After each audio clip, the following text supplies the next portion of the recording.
अधिवक्ताओं के लिए ना कोई योजना है, ना उसके परिवार के लिए। के साथ क्या आज की डेट में जितने भी हमारी गवर्नमेंट है वो संविधान के अनुरूप नहीं चल रही है। लाठियों से बर्बरता से महिला अधिवक्ता पुरुष अधिवक्ताओं को बर्बरता से पुलिस ने शासन में मारा। पूरे देश में सबसे मजबूत संविधान माना जाता है इंडिया का, लेकिन उसके बावजूद भी जो है इतनी लापरवाही है, इस तरीके से जो है बुलडोजर प्रक्रिया हो जाती है, कभी कहीं पे जो है किसी का एनकाउंटर हो जाता है।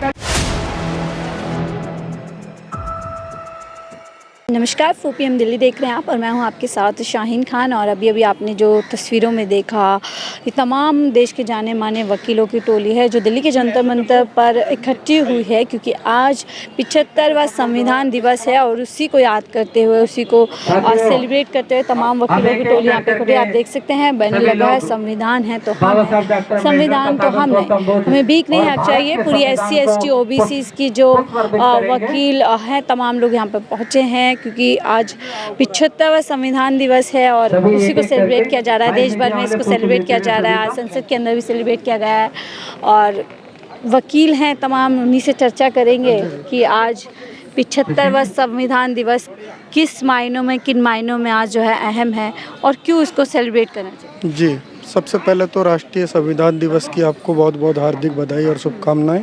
जैसा कि सभी यहाँ एकत्रित हुए हैं जंतर मंतर पे आज, मैं अधिवक्ता सत्यप्रकाश दुबे लखनऊ सिविल कोर्ट से प्रत्याशी इस बार सदस्य बार काउंसिल का।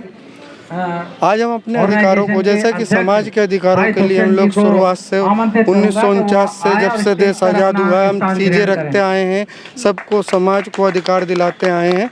आज ये अधिवक्ता अपने अधिकारों की बात रखने आया है। आज संविधान दिवस के समय पे कुछ मांगे हैं हमारी, अब पुराना इतिहास आज़ादी से अब तक का उठा लें तो अधिवक्ता जहाँ से शुरू था वहीं पे ख़त्म है। अधिवक्ताओं के लिए ना कोई योजना है, ना उसके परिवार के लिए। तो हम चाहते हैं इस मंच के माध्यम से कि जैसे हम समाज को, इस देश को विश्व में शक्तिशाली प्रभावशाली बनाते हैं, उस प्रकार से ये जो है अधिवक्ता समाज, ये भी उसी प्रकार से शक्तिशाली और मजबूत बने। सिर्फ 75 साल हो गए हैं संविधान को लेकर के, लेकिन पिछले 10 साल में एक आवाज़ बहुत तेज़ी से निकल रही है कि इस देश में जो वर्तमान सरकार है उसके अंतर्गत संविधान की हत्या की जा रही है और तमाम जो हुकूक देश के लोगों के हैं उनको कहीं ना कहीं वायलेट किया जा रहा है। क्या आपको भी ऐसा लगता है? बिल्कुल, ये आपने बिल्कुल वाजिब सवाल पूछा है और मैं इस पर आपको स्पष्ट जवाब देना चाहूँगा। जैसा कि आप जान रहे हैं पिछले कुछ समय से, और क्या काफ़ी पुरानी बातें हैं कि प्रोटेक्शन एक्ट को लेकर अधिवक्ता लगातार बोलते आए हैं। ये संविधान का ही हिस्सा है। जब हर किसी को प्रोटेक्शन चाहिए तो अधिवक्ता को क्यों नहीं? क्या काला कोट है उसका कोई परिवार नहीं? हमने सुना है जो प्रभावशाली लोग हैं, शक्तिशाली लोग हैं, वो ये कहते हैं कि अधिवक्ताओं को प्रोटेक्शन की जरूरत नहीं, लेकिन ऐसा नहीं है। एक अधिवक्ता हम उसी शख्स की तरह है, जैसे आम जनता होती है उसी की तरह उसका परिवार होता है, तो उसको भी उसी प्रोटेक्शन की सख्त जरूरत है। कितनी गोली कांड होते हैं, चैम्बरों में जाके मार दिया जाता है। मैं कुछ घटनाओं को याद दिलाना चाहूँगा, जैसे हापुड़ की घटना पिछले साल की, लाठियों से बर्बरता से महिला अधिवक्ता पुरुष अधिवक्ताओं को बर्बरता से पुलिस ने शासन में मारा। अभी मैं रिसेंट की आपको घटना याद दिला दूं, गाजियाबाद की, जो कोर्ट परिसर के अंदर हुआ, कोर्ट के अंदर हुआ। ये तो मुझे नहीं लगता इससे दयनीय स्थिति और हो सकती है इस देश की। का एक मामला, लेकिन संविधान को लेकर के एक बात कही जाती है, जो रचयिता था उन्होंने ही कहा था कि संविधान तो बना दिया है पर संविधान कितने अच्छे से चलेगा, कितने अच्छे, वो लागू करने वाले लोगों पर निर्भर करता है। तो वर्तमान सरकार क्या आपको लगती है उसकी देख रेख में संविधान के तहत चीज़ें हो रही हैं, संविधान के तहत ही इस देश में चाहे चुनावी प्रक्रिया हो या फिर कोई और? जी बिल्कुल वाजिब सवाल है आपका। जैसा कि मैंने कहा, आज़ादी से अब तक संविधान के रचयिता जिस संविधान की किताब को लेके आप उसकी दुहाई देते हैं, जिसको लेके आप जंतर मंतर पे बैठ जाते हैं, जिसको लेके पक्ष विपक्ष दोनों की बात कर रहा हूँ मैं, जो किताब को दिखा के, लाल किताब को दिखा के कहते हैं हम देश को शक्तिशाली बनाएंगे, हर वर्ग को मजबूत करेंगे। जैसा कि 1 जुलाई से अभी 3 कानूनों में परिवर्तन लाया गया, कहते हैं अंग्रेजों के ज़माने का था साहब, बदलने की ज़रूरत है। तो क्या अधिवक्ता समाज में बदलाव की ज़रूरत नहीं है? तो उस तरीके से अगर देखा जाए, जिसने संविधान को रचा, जिन अधिकारों को लेके, जिस संविधान को लेके आप बात करते हैं और उसी को पूरा नहीं करते। जी धन्यवाद। सर आप क्या कहेंगे जिस वर्तमान समय में संविधान की बात अब अधिवक्ता से लेकर तमाम आम जनता कर रही है, लेकिन जो समावेश इस समय जो माहौल देश भर में हम देख रहे हैं, हिंदू मुसलमान की बात की जा रही है, क्या संविधान के तहत चीज़ें हो रही हैं? क्योंकि संविधान में लगातार सभी धर्मों का सम्मान करने की बात की गई है, सबको आज़ादी से जीने की बात की गई है। देखो ये जब जो भी ये संविधान के बारे में बातें होती है ना, ये सब फॉर्मेलिटी होती है। इन लोगों को ये नहीं पता संविधान को ही जलाने के लिए डॉक्टर बी.आर. अम्बेडकर ने कहा था और पेरियार ने 26 नवंबर 1957 को जला भी दिया था, क्योंकि संविधान में कोई एजुकेशन का, प्रॉपर्टी का और हेल्थ का कोई भी किसी प्रकार को राइट नहीं है। अगर ये हमें लिखा है हमें भीख नहीं हिस्सा चाहिए, इसके लिए लोगों को इकोनॉमिकली सॉलिड होना पड़ेगा, तभी इनका दिमाग डेवलप होगा, तब ये कुछ कर पाएंगे। अदरवाइज जो संविधान से कुछ राइट नहीं मिलते वो इम्प्लीमेंटेशन से मिलते हैं, और इम्प्लीमेंटेशन इसलिए नहीं हो पा रहा क्योंकि भारत का संविधान होते हुए पूरा भारत मनुवाद के आधार पर चल रहा है।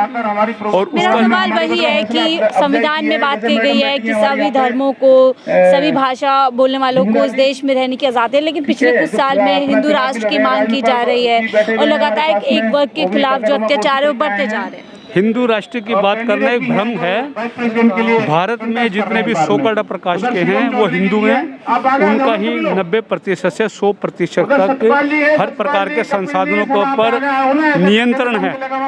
और वो अब जो बहुजन समाज जागृत हो रहा है, इसलिए उनको हिंदू बना के और हिंदू बता के हिंदू राष्ट्र की बात की जाती है ताकि लोग गुमराह हो सकें। और ये उसी प्रकार बात होगी कि होली में दिवाली के गीत गाना, लोगों की मेन प्रॉब्लम ये हिंदू धर्म मुस्लिम धर्म ये नहीं है, इनकी मेन प्रॉब्लम है इन लोगों को एम्प्लॉयमेंट की प्रॉब्लम है मेन, और इन लोग समाज के लोग होते हैं इनको इंग्लिश की भी प्रॉब्लम है, इसकी वजह से ये किसी प्रकार के क्षेत्र में आगे नहीं आ पाते। ठीक है, देखिए और अधिवक्ता हैं उनसे बातचीत करेंगे। सर आपका क्या नाम है?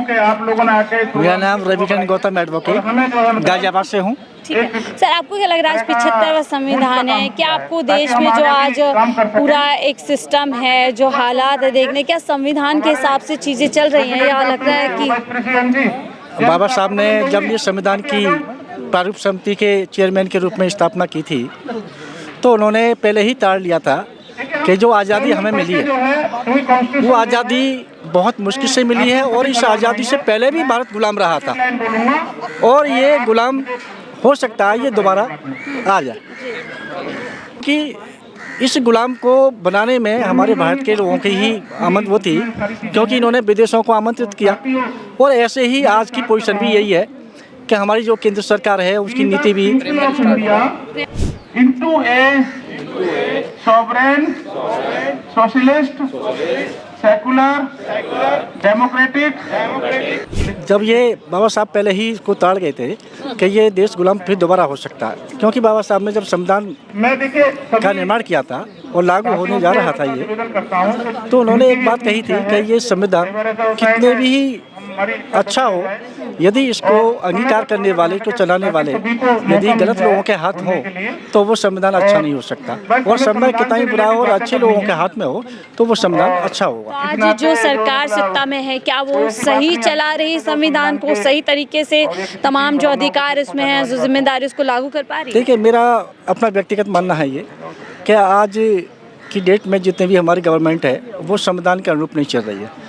संविधान के अनुरूप ना ही हमारी किसी प्रकार का कोई कोटा पूरा किया जा रहा है, ना ही हमारे संविधानों के उपचारों का बैलेंस किया जा रहा है, और बहुत सारी ऐसी बातें हैं जो संविधान के विपरीत चल रही हैं, और इनकी जो मानसिकता है वो बिल्कुल ही सही नहीं है, दूषित। स्वागत करेंगे।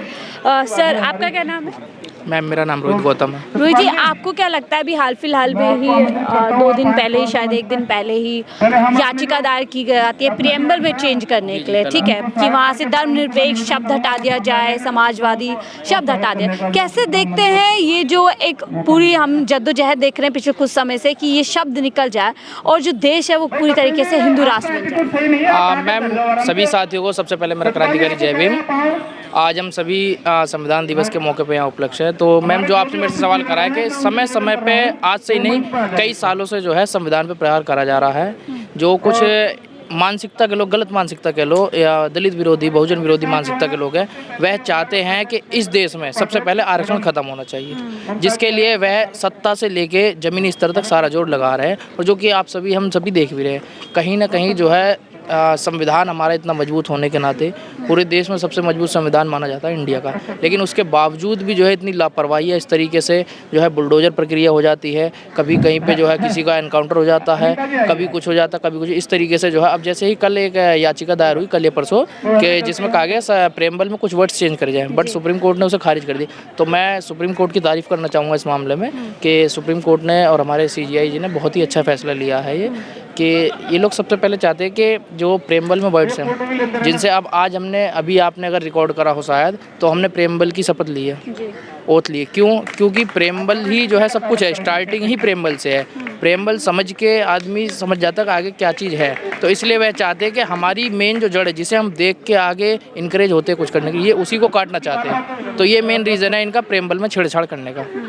तो आपको क्या लग रहा है, क्या जो हम खास तौर से देख रहे हैं कि कुछ माइनॉरिटीज़ को, कुछ लोगों को जो टारगेट किया जा रहा है, और एक पूरी कोशिश है, फिर चाहे वो बटोगे तो कटेंगे जैसे नारे दिए जा रहे हैं, या फिर एक है तो सेफ है, इन नारों के पीछे आपको क्या मंशा लगती है? और जो पीछे हमने लोकसभा चुनाव में देखा कि संविधान को लेकर के जो बातें सामने आई, क्या कोई कोरिलेशन आपको लगता है इसका? मैम, संविधान का नाम लेके जिन लोगों ने आज अपनी कई सीटें बढ़ाई, आपने देखा होगा, चाहे वो पक्ष में हो चाहे विपक्ष में, जिन्होंने अपना जनाधार बढ़ाया संविधान के नाम पे, उसके ही कुछ दिनों बाद एक फैसला आरक्षण में वर्गीकरण का, जो कि सीधा सीधा संविधान के विरोध में है, बाबा साहब के विरोध में है।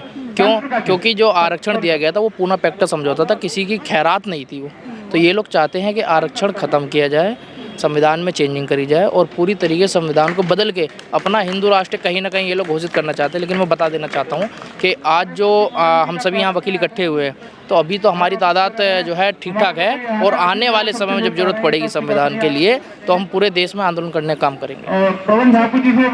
तो देखिए, तमाम अधिवक्ता देश के अलग अलग कोने से यहाँ पहुँचे हैं, संविधान दिवस को सेलिब्रेट किया जा रहा है, और साथ ही जो वर्तमान समय में संविधान की अवहेलना की जा रही है लगातार, उसके खिलाफ जाकर के तमाम फैसले देश के अंदर किए जा रहे हैं, उनको लेकर भी यहाँ पर चर्चा की जा रही है और चिंतन मंथन किया जा रहा है। बहरहाल आप इस रिपोर्ट को लेकर के क्या कुछ सोचते हैं, हमें ज़रूर अपनी राय साझा कीजिएगा। फिलहाल के लिए मुझे इसी के साथ आप देख रहे थे 4PM दिल्ली।